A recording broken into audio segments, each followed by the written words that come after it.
अमेरिकी सेना ने हूती विद्रोहियों के ठिकानों को निशाना बनाया है। समाचार एजेंसी रॉयटर्स के अनुसार अमेरिकी सेना ने मंगलवार को यमन में स्थित हूती विद्रोहियों के ठिकानों पर हमला किया है। व्हाइट हाउस ने मंगलवार 16 जनवरी को एक बयान जारी कर कहा कि अमेरिकी सेना ने उन बैलिस्टिक मिसाइलों को तबाह कर दिया है जिन्हें हूती विद्रोहियों द्वारा इस्तेमाल किया जाना था। आपको बता दें कि यूएस कमांड पोस्ट ने ट्वीट कर बताया कि हूती अंतर्राष्ट्रीय जहाज़ों के खिलाफ लगातार हमला कर रहा था। 16 जनवरी को दोपहर 1:45 पर विद्रोहियों ने एक एंटीशिप मिसाइल लॉन्च किया था। ग्रीक शिपिंग और द्वीप नीति मंत्रालय ने बताया कि जहाज़ स्वेज नहर के उत्तर की ओर जा रहा था, जिसमें माल्टा देश का ध्वज लगा हुआ था। हालांकि अमेरिका के अनुसार हमलों में कोई घायल नहीं हुआ और जहाज़ को भी अधिक नुकसान नहीं पहुंचा। विद्रोहियों के इस हमले के बाद अमेरिका की सेना ने हमला किया और उनकी एंटीशिप मिसाइलों को नष्ट कर दिया और अमेरिका ने विद्रोहियों द्वारा लॉन्च के लिए तैयार 4 बैलिस्टिक मिसाइलों को अपने हमले में नष्ट कर दिया। नमस्कार दोस्तों, तो आपका स्वागत है हमारे 1 मिनट न्यूज़ चैनल पर, जहां हम लाते हैं आपके लिए डेली की बड़ी खबरें।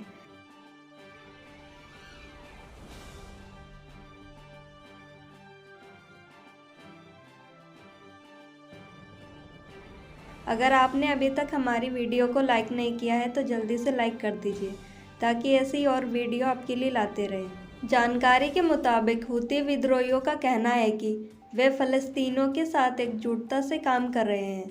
उल्लेखनीय है कि इजरायल और हमास के बीच युद्ध शुरू होने के बाद से ही हूती विद्रोहियों ने लाल सागर में जहाज़ों पर हमला करना शुरू कर दिया था। इससे पहले ये जानकारी सामने आई थी कि अमेरिका हूती विद्रोहियों को वैश्विक आतंकियों के रूप में सूचीबद्ध करने की तैयारी कर रहा है। बाइडेन प्रशासन जल्द ही हूती विद्रोहियों को वैश्विक आतंकी घोषित करने का ऐलान कर सकता है।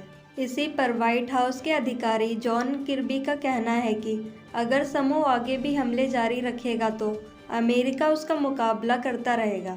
किर्बी ने मंगलवार 16 जनवरी को एक प्रेस कॉन्फ्रेंस आयोजित किया। इस दौरान उनसे पिछले 2 हमलों में हुए नुकसान के बारे में सवाल किया गया तो उन्होंने कहा कि मैं आपको इसकी जानकारी के लिए पेंटागन भेजूंगा। पेंटागन इस सवाल के जवाब के लिए उचित है।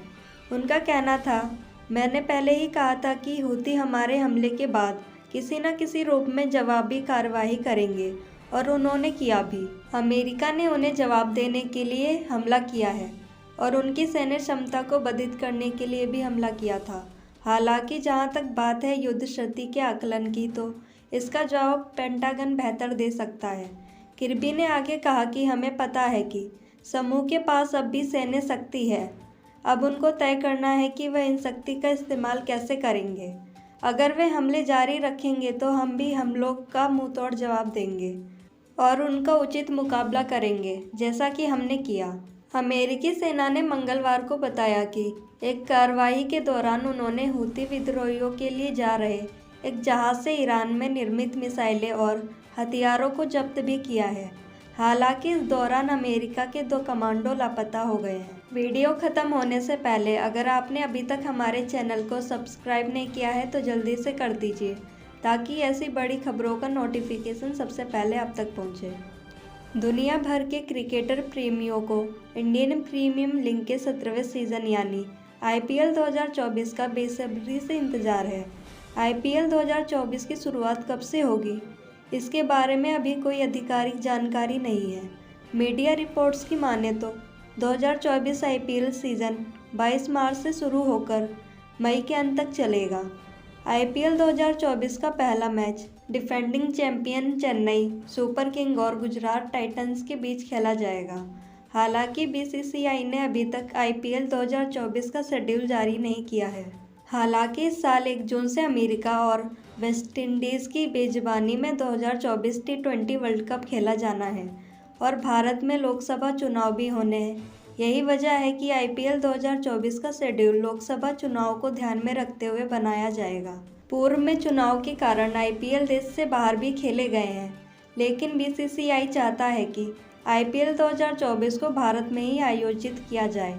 इसलिए बीसीसीआई आईपीएल 2024 का शेड्यूल तैयार करने के लिए 2024 लोकसभा चुनाव की तारीख का इंतजार कर रही है। जानकारी के मुताबिक धूमल ने कहा कि हमारी टीम केंद्र सरकार और चुनाव आयोग से लगातार बात कर रही है, उसी के अनुसार हम काम कर रहे हैं। मार्च से अप्रैल के बीच पहले चरण की घोषणा हम जल्द करेंगे। उसके बाद चुनाव की तिथियां घोषित करने की उम्मीद है। हम बाकी राज्यों में किस तरह लीग करानी है उसे निर्धारित करेंगे।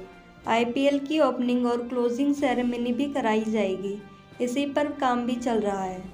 आईपीएल के साथ साथ महिला प्रीमियम लीग की तैयारियों पर भी काम चल रहा है। WPL फरवरी के मध्य से 10 मार्च तक शुरू हो सकता है।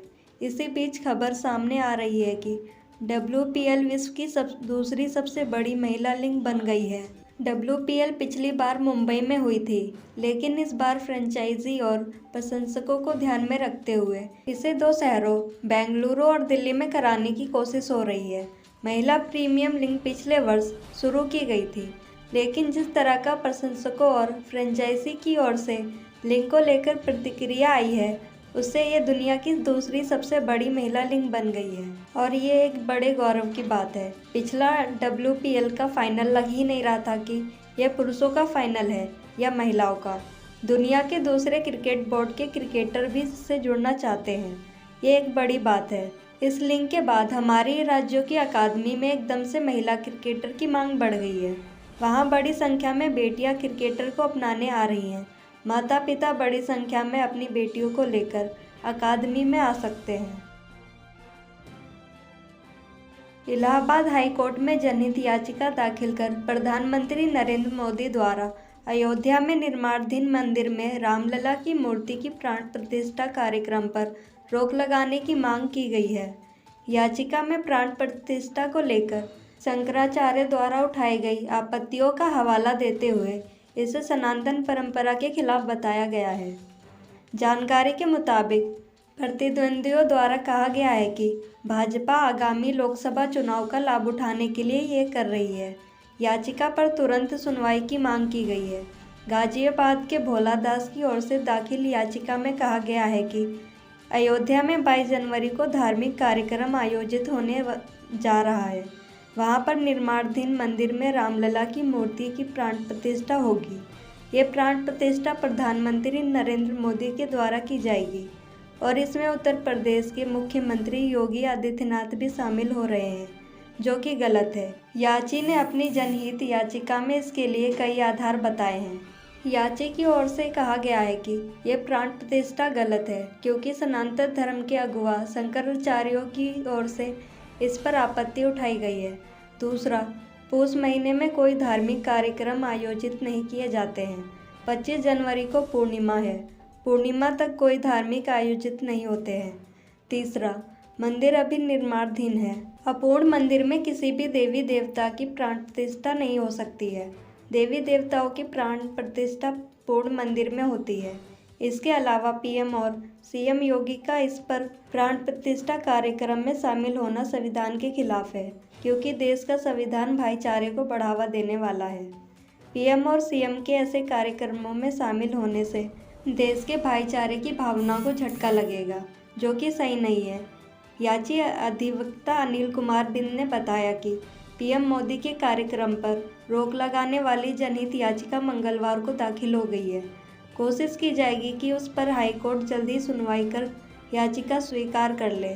उधर इलाहाबाद हाईकोर्ट ने उत्तर प्रदेश सरकार के मुख्य सचिव की ओर से जारी उस शासनादेश को चुनौती देने वाली जनहित याचिका पर सुनवाई करने से इनकार कर दिया है, जिसमें 22 जनवरी 2024 को प्रदेश के सभी मंदिरों में भजन कीर्तन करने, रामचरितमानस का पाठ करने और सभी शहरों में कलश यात्रा निकालने का शासनादेश जारी किया गया है। हाईकोर्ट इस मामले की सुनवाई सूचीबद्ध होने पर ही करेगा। यह जनहित याचिका all India lawyers union Uttar Pradesh के राज्य अध्यक्ष अधिवक्ता नरोत्तम शुक्ल की ओर से दाखिल की गई है। याचिका में कुल 4 लोगों को पक्षकार बनाया गया है। कार्यवाहक मुख्य न्यायमूर्ति मनोज कुमार गुप्ता के समक्ष याचिका पर अविलंब सुनवाई के लिए प्रार्थना की गई है, लेकिन कार्यवाहक मुख्य न्यायमूर्ति की कोर्ट ने इसे अर्जेंट नहीं मानते हुए सुनवाई से इनकार कर दिया। याचिका में मुख्य सचिव के शासनादेश को भारतीय संविधान के धर्मनिरपेक्ष चरित्र व अनुच्छेद 25, 26 और 27 के खिलाफ माना है। कहा है कि इसके अनुसार राज्य को किसी भी धार्मिक गतिविधि आयोजन से निरपेक्ष रहने की अपेक्षा संविधान में की गई है। उत्तर प्रदेश मुख्य सचिव ने इस संबंध में 21 दिसंबर 2023 को शासनादेश जारी किया था। जारी शासनादेश में यूपी के सभी जिलाधिकारियों को 22 जनवरी को भजन कीर्तन, रामायण, रामचरितमानस पाठ, रथ और कलश यात्रा निकालने को कहा गया था। अगर आपको हमारी वीडियो पसंद आई हो तो इसे अपने फ्रेंड्स और फैमिली के साथ ज़रूर शेयर करें, ताकि आपके साथ साथ आपके रिलेटिव्स भी अपडेट रहें।